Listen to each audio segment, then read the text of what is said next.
სულ მაგას ვამბობ ხოლმე გიგი, რომ თანამედროვე ბავშვები ისე გაიტაცა ტელეფონმა, რომ თამაშები ნუ ფეხბურთს ასე თუ ისე თამაშობენ, მაგრამ წრეში ბურთი ხუთქაობანა, გახსოვს ეგ თამაშები თამაშობდი ხოლმე. მე დახუჭობანა დავალობა, მაგაზე იგი იყო ჩემი ტოპი რა. და ის ხელბურთიც, ის ხელბურთი კი არა, წრეში ბურთი, წყალბურთელი რო ვიყავი, გამომდიოდა ეს. გაგიძირის როლა. ხო, დაუვიზნე თამაშინა, ეგ იყო ბავშვობის ისინი, რა ქვია. სულთან. უწავედ ბავშვობაში, კიდე რაღაც სისულელი თამაშები რო კაი იყო ბავშვი. ხო, ბევრი სახელების გაფუჭებული ტელეფონი და რაღაცა. გაფუჭებული და პარულობანა. ანუ არც მახსოვს ეხლა რომ თამაში როგორ იყო ეს სახელები მახსოვს. ის არ გახსოვს, ის იყო პატარა ხარ ჩვენზე ბევრი. რამდენი წლის ხარ გიგი? 24. ხო, ჩვენთან შედარებით. ის იყო რა ქვია.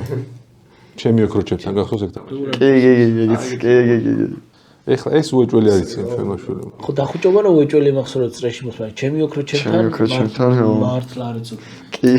და ამასია თუ ათამაშე თელ ჩემი შვილების სამეგობრო ის რა ქვია, ვისი სული გსურს, აი მაგრა გაერთმე.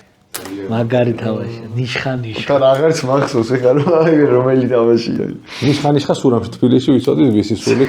თავიდან ვიწყდით ნიშხანიშხად, ვაო, სურამიდან შემოსული გადაიღეს თბილისში. რას ლაპარაკო, არ იცი, მე სურამი იყო ქართულ ტრადიციული თამაშების სათავეები.